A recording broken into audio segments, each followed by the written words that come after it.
Backstory before we get our friend on here. This is Caleb Hall. He was fighting Ryan Jarena. Ryan Jarena was on the Monday show. They both were the main event for Triton Fights. There was some stuff said back and forth, and I want to get Caleb's side of the story. I think it's only fair. You can't just hear one side of the story.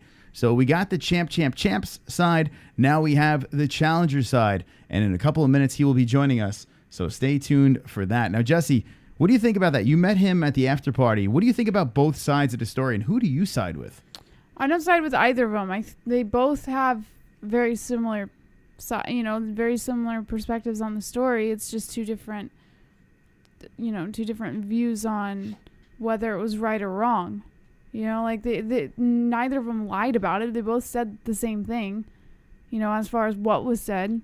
I think as the winner of the fight, you're going to look at it differently than the loser of the fight because, you took an opportunity. And that's exactly what Jarena did. He took an opportunity. So I think he looks at it as not doing anything wrong. Maybe Caleb Hall just sees it as a disadvantage that was put towards him for no reason because he lost. I don't know. Well, we're going to find out in a couple of minutes. And Jesse, you bringing the fire tonight. We got 20 likes. 20 likes.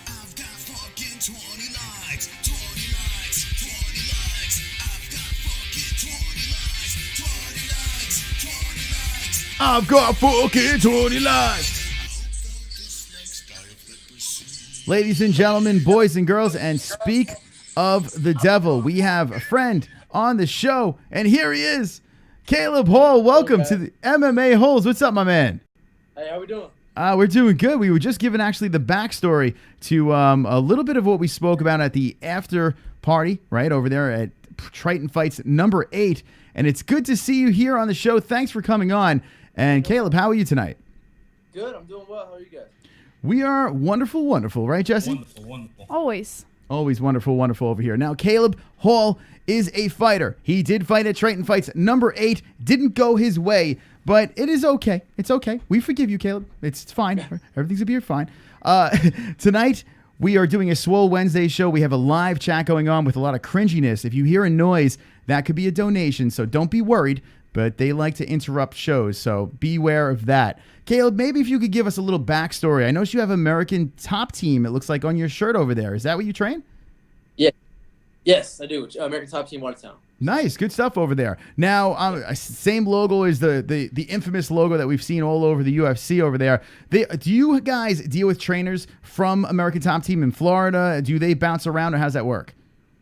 Yeah, so the owner of the American Top Team in Florida is also the owner of the American Top Team in town. Mark is one guy. He trains over there at Top. Yeah, he comes over often and coaches. But we actually just had Den Thomas, which is he trains over there and coaches at Top Team in Florida. He comes down, also does seminars and whatnot. But yeah, they're both related. Oh, good stuff. Yeah, we recognize him, a UFC fighter. We know he has a good backstory, and he also is on that reality show with Dana White, right? Matt Sarah. He seems like a funny guy. Is he funny in real life? He's real, if he'd be kind of intimidating in real life. Mm-hmm. But, he's pretty cool once you gets to talk to him. So he's a realist. He'll tell you how it is for sure. So he did make mention. I can't remember where it was, but he did make mention where he was very hard on his students and he really pushes them as far as he can. How do you feel like if a trainer comes in there and pushes you to the limit? Do you feel that benefits you as a fighter? Yeah. And I honestly, until I started going Top Team, I didn't get that at the other gyms I was at. And it's took me to the next level for sure. Just every day, it seems like every day is they tell you what you do good, but they really emphasize what you did wrong that you need to fix. So they don't get caught in your head that you're this good at this, but truthfully you're not. Like this past fight with Ryan, coach came in and he told me, I got the matchup. Chris approached my coach. He didn't even approach me. He talked to him. He's like, I want Hall to fight Ryan. And he's like, I'm gonna be honest, your wrestling sucks. He's like, so we're gonna spend 6 weeks rather, and we're gonna work straight wrestling. I threw little to no punches during this fight camp. Because I my opinion, my striking it's just diverse. It's all around as well.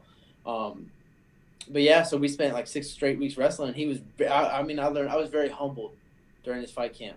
Sure. Had a lot of good guys in wrestling with me. I was on my back a lot. Well, I got and even for for the fight, it didn't pay off as well as I wanted it to, but I was actually happy with the progress I had made. So since we're talking about that, that was the main event, Triton Fights number 8. You were going into hostile territory because it looked like it was a Ryan Jarena spot. The Triton Fights is a big, with Ryan Jarena, the reality show, all this stuff. How is it getting into that cage? You look to me not nervous at all. Right? Sitting there, it looked like you were fine. Now, going through this fight, it was a close fight. On the feet, to me, it looked like you might have won the exchanges on the feet. You did some damage there. You were very slick in your striking, and Ryan decided to make it a more grinding, grueling, let's get to the floor and play there. A couple of things. When we had Ryan on, we had him explain his side of the story where there was 2 instances in the cage, and I'm fascinated by this because this is inside stuff. A lot of times you see this happen in high-level, low-level organizations. Fighters talk to each other in there, but you never know what they say. 2 times this happened. In the beginning, what did Ryan say? Ryan was saying basically he asked you for a favor, correct? Maybe if you could explain what happened. Right. No. Yeah. So what happened was he had me against the cage. We were kind of clinched up, but I had I'll call out the dominant position for the cage because I had an arm across his shoulder, kind of across his neck, not quite across face, but almost. It's a real stalemate position to be in, especially for both fighters. I'm not in any damage. It's hard for him to inflict any type of damage. I think we both landed a couple of knees in there, but he was pretty much just like, "Hey, let's break it." He was like, you know what I'm saying? Wasn't sure why. I hate I don't hate wrestling. I'm a striker. I love to, what I'm saying? I love to stay. I was like, all right, cool. We can break it. So we broke the exchange. Second time, so I think the second round, he took me to the ground. I think I overextended on a right hand and I ended up on my back. I was like, oh, I put it on the feet. He's like, hey, I got to do what I got to do. Which is pretty much, I understand where he's coming from, He would not have beat me on the feet. You look at my face now, and I saw his face on the show on Monday, and who looks like they got into a fight on Friday night. You know what I'm saying? So I understand where he's coming from, where he wanted to take it to the ground, and it's a fight. That's what you do. You know what I'm saying? You oppose where you're at. Khabib Nurmagomedov, you know what I'm saying? That's why he wins. He's a grinder. He takes people where they don't want to be. I do not want to be on the ground when you fight me. That's not my spot. But yeah, pretty much I was like, hey, I thought you want to keep it on the feet. He's like, I got to do what I got to do. And I was like, all right, I respect that.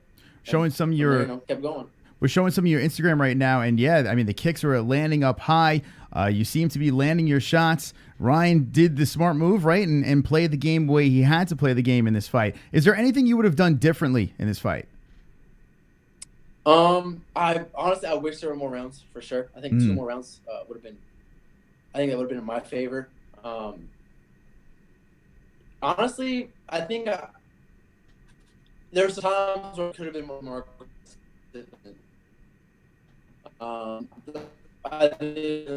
His back. I'll take my arm off, hit it up on his back, and I should have let him up. I should have composed myself. In my head, I was like, I'm just getting this back on the feet, and that's the real. That's the amateur coming out. Not seeing it as like an opportunity and I take. So yeah, I think that I would have definitely done that differently. I think I just would have thrown a little bit more when I thought I had him hurt. He just looked really confused at the beginning of the second round. Like he was like, shit, I did not think this was gonna go in the second round. He looked, I think he definitely. I was underestimated for sure. I feel like definitely was underestimated, but I was okay with that. So yeah, but I definitely would have tried to close out. It's interesting you say that going into extra rounds over there. That would have been an interesting fight to see because there were some dominant positions, there was a lot of exchanges, but you did do a lot of damage, and it would have been interesting to see it go a little bit further over there. So, do you think rematch down the road? Oh, I told him. Actually, I got with him after the fight, just doing his thing. I told him, I was like, hey, I'm gonna fight you again, whether it be in Bellator or the UFC. I was like, I'm gonna see you again for sure. I didn't feel like I didn't feel like I don't think rematches should be a thing. An amateur about you made a mistake and you corrected it for the future, for right away, just to say oh, okay, I beat it. You know, for me, it's that. It's like, for I know Ryan belt. He wants all the belts or whatever, and amateur. I know a lot of amateurs like that. For me, that doesn't matter either. I don't care about a belt. It's very temporary for my future goal, just to be pro. So. And so your record looks very impressive, but let's talk about this over here. There's a little bit of controversy. Triton Fights had you as 5 wins and 1 loss, and then you were 8 wins and 1 loss, and I see on the Instagram it is 8-2. Explain what is the confusion over here with the record. Yeah, I'm not sure with like on Tapology. I realized that I had my stuff messed up a couple of times. They had me losing some. I didn't lose, and I had to call. And I don't remember the stuff, but my friend first fight was for Bellator, and they lose previous fights for Bellator. So I was like, okay. So I called actions, but some of my fights though I think they weren't recorded. My first 3 fights were for a promotion called Hard Knocks MMA. Okay. And I don't believe those were recorded. On like any like social media record or whatever. That was back in 2014. Mm-hmm. So I think my first fight that was recorded was I think Chad. First that was recorded on Tapology. Are you far from a router or something like that? Your internet's going a little bit in and out. It sounds a little bit like ET Speak and Spell. Is that better? Let's see. All right. It looks like it's better. Okay, I think we are better. I'm not sure what you did, but okay. It's like magic. All right, so Caleb Hole live on the MMA Holes 8-2 AMI fighter for Ryan Jarena for the title fight, for the belt, for the strap at Triton Fights number 8. Didn't go your way, but it is what it is. Like you said, it's an AMI fight. It's only your 2nd loss. And you said you had visions on going pro, and you are training with some killers over here. So what is the plan after this? How do you bounce back from a fight like this? And what is your plan going into the future? I felt like we figured if I were to lose the fight, where I would lose it, and that's where I lost the fight at, was on the ground. So I think we're going to be in the wrestling room a lot more in the future. Just get better at striking, better than we already are at striking. And I think November, I'm looking to fight for Triton Fights one more time. Okay. Chris was put me to fight for him in November. So I was like, okay, I'll do that. But I think that might be my last amateur fight. Okay, so November you're looking to go there. I know you have a fight. They just announced today that they have something coming up in September. Would you try to slip into that card, or is that too early? I think I honestly like to wrestle them a little bit more. Okay. To develop myself. I'm not looking to get fight after fight. I'm developing. I'm 21. So we'll see. But yeah, as of now, I think November is what I'm shooting for. So. Only 21 years old with 10 fights under your belt. So if everything goes right, the next fight, so you're saying the next fight, if you get that win, then you will be definitely going pro. Could you make that guarantee?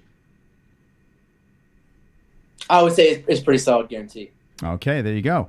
All right, we have Caleb Hall live on the MMA Holes. Impressive stand-up game over there, looking to round it out with the ground game. Now, how did you get into this sport? Crazy.